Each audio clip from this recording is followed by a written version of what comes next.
So the first concept we need to cover today is something called a factorial. Formula is on board. Basically, if we have a number with the exclamation right after it, we're going to take that number and every number after it and multiply them together. So for example, if we have, say, 3 factorial, that would mean I would take 3 times 2 times 1, which would end up being just 6, because 3 times 2 is 6, times 1 is also 6. And if I wanted to do, say, 7 factorial, this would be 7 times 6 times 5 times 4 times 3 times 2 times 1. And you can do that in your calculator. We can do 7 times 6 times 5 times 4 times 3 times 2 times 1. And you'd get 5,040.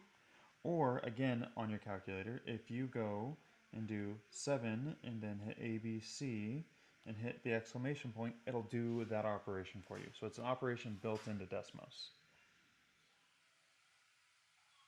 The big concept for today is something called a permutation. So a permutation is a way to select from a larger group where order matters. Now this is going to be the word I want you to write down. Make sure you have this. Order matters. Okay? The formula for this is going to look something like this, where we take our P is going to be like our f of x, right? When we talked about functions, we did f of x. And we're going to have the letters N in front and the letter R right after, okay? So this is going to look like, on top, we're going to have whatever our our original groups. If we're pulling from a class of 36, I'd write 36 for the letter N, right?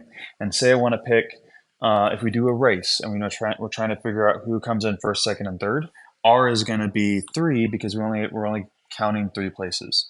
So on bottom, we're going to write in parentheses, again, another factorial.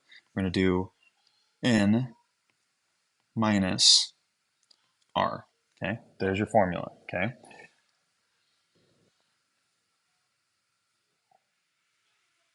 So let's take permutations and apply it to our first example.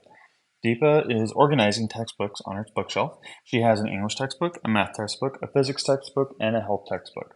How many different ways can she line the textbook up on her shelf? All right, so for this first example, I'm not going to use the formula. I'm just going to show you the thought process behind it. So we have 4 different textbooks. So in that first slot, right, we have 4 different textbooks. We have one on my bookshelf. I'm going to end up with 4 different books. Okay, so when we're selecting that first book, I can choose from English, math, physics, or health. So let's say, for example, for that first one, I pick a math textbook, right? I have 4 different options to start out with, right? So I pick that math textbook. It's on the shelf. Now I have 3 textbooks left. I have an English, a health, and a physics book, right? So this is saying that we have 3 books left. And say, let's do physics this time, right? So now we're just left with the English and the health textbook. Let's do health next. So there's only 1 left, right? So this is a really simple factorial problem. We can do 4 times 3, which is 12. We can do 2 times 1 is 2.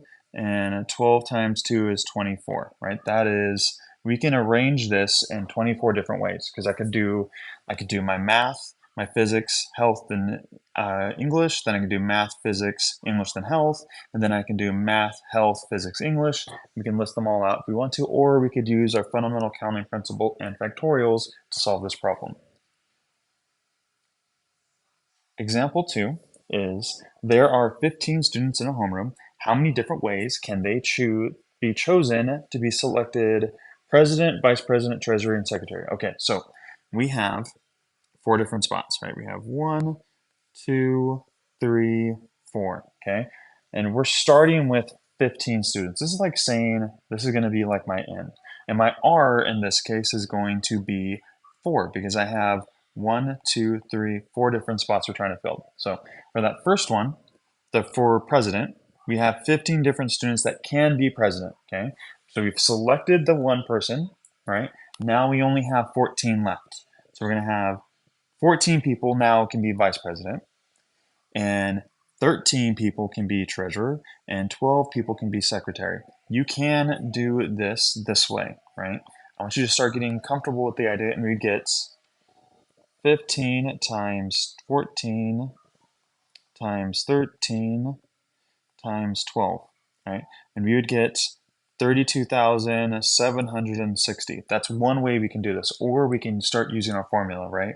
Our formula is NPR, and it's when you're plugging this in, let's do this by hand first. So my N on top is going to be 15, right? We already said that. And then on bottom, we're going to have 15 minus 4. Let's make that a little cleaner. Eraser, come on. So 15 minus 4. And don't forget the factorials. Okay, so let's do this simple, use order operations. We're going to take care of our inside our parentheses. So we're going to be left with 11 factorial inside. So if we expand these factorials, we can get 15 times 14 times 13 times 12 times 11 times 10 times 9. So we have 10 here times 9 times 8 and times 6, 5, 4, 3, 2, and 1. Right, I'm running out of space, so that's times 5, 4, 3, 2, and 1. Over here, now we have 11 times 10. We're just looking at the bottom now. 9 times 8 times 7 times 6 times 5 times 4 times 3 times 2 times 1. Okay, so we want to do this operation. That is me expanding these two numbers, right? The top goes with the top, the bottom goes with the bottom, okay? So notice how I can simplify this. I can cross out 11s because 11 divided by 11 is going to be 1. 10 divided by 10 is going to be 1. And 9s are going to cancel out, and the 8s are going to reduce, and the 7s are going to reduce. Basically, everything after 11 is going to reduce, right? Everything over here, right? And we're just left with this multiplication here, so, and which is what we ended up with up here, right? Or, here's another way to do it. If we have in Desmos, if we type in our function here, it's going to look more like this. And you're going to hit the function button. FUNCS is what I have right now. Then we're going to go all the way down to NPR. And it's going to be, oops, let's get rid of, I wanted it down here. Sorry, wrong line. Let's go away. All right. Functions, again, all the way down to the bottom to number theory, NPR. And it's going to say NPR with parentheses around it. We need two numbers, and it's basically going to look like this. We take our N and put it first, and then we do R next, okay? So we're going to type in 15 was my N, and then we're going to have comma. And we're choosing 4 different people, and I'll give you the same work, right? So again, there's 2 different ways to do this. You can use the calculator. You can use Desmos for this test. I do need you to understand what's happening, though, why these numbers are happening this way. Okay. All right, example 3. A lock has a code of 3 numbers from the numbers 1 through 15. If no numbers in the code are allowed to repeat, how many different codes could be made? All right, so we're just trying to figure out the number of codes, right? This is just a permutation problem, okay? So what we are going to do, we can either think about this step by step, right? If we're just looking for 3 numbers, we can do, I have 15 possible numbers, and then I have 14 possible numbers, and then I have 13 possible numbers. If I multiply those together, that will give you the right answer. I'm going to get practice with our permutations though, right? So again, we're going to use NPR. So the number, our number in this case is going to be, we have 15 numbers, and we're trying to choose 3 of them, okay? So when we type this into Desmos, we're going to write 15, comma 3, and it'll look something like this. Right? And you would get 2,730. If we wanted to write this out by hand, we would get 15 factorial on top. And we'd have 15 minus 3 factorial on bottom. So this would be 15 factorial with 12 factorial. I'm going to expand the top a little bit. We have 15 times 14 times 13 times 12 times 11, and it keeps going all the way down to 1. And then on bottom we have 12 times 11 times 10 times 9, and it keeps going all the way to 3, 2, 1, right?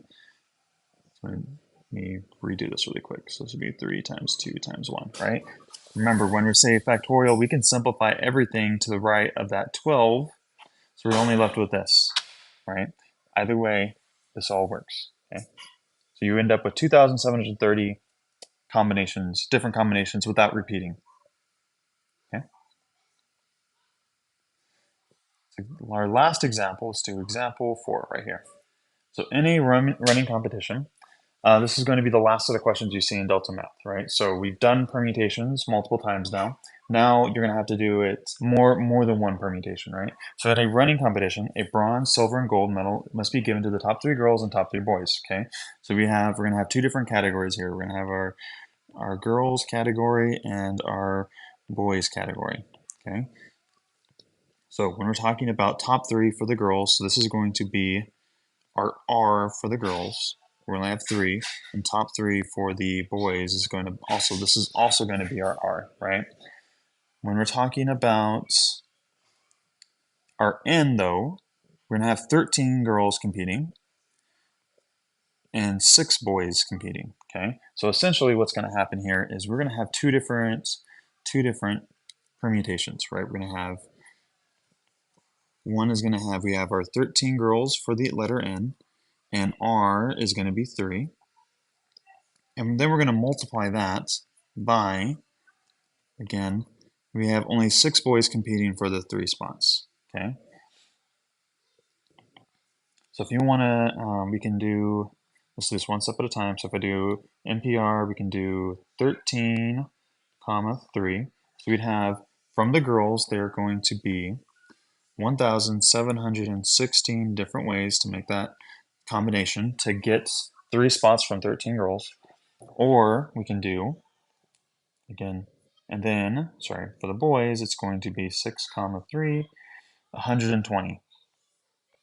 Okay, so how many total ways can we get the top 3 finishers from both categories? Well, we just multiply those together, right? This is a fundamental counting principle. So we're going to do, another way to think about this is that from the very beginning, I could have done times functions and gone down to NPR, and we'd have gotten 6 comma 3, because that is what we get, right? So we have 205,920. Or you can go and do 1776, oops, 1716 times 120 should be the same thing, 2005, 920. Okay, so there's your 4 examples. I will be back tomorrow in class. If you have any questions on permutations, tomorrow's a really great time to ask me about stuff. Tomorrow we also are going to get started on combinations where order doesn't matter, and I'll show you how that works. All right, I'll see you tomorrow. Have a good day.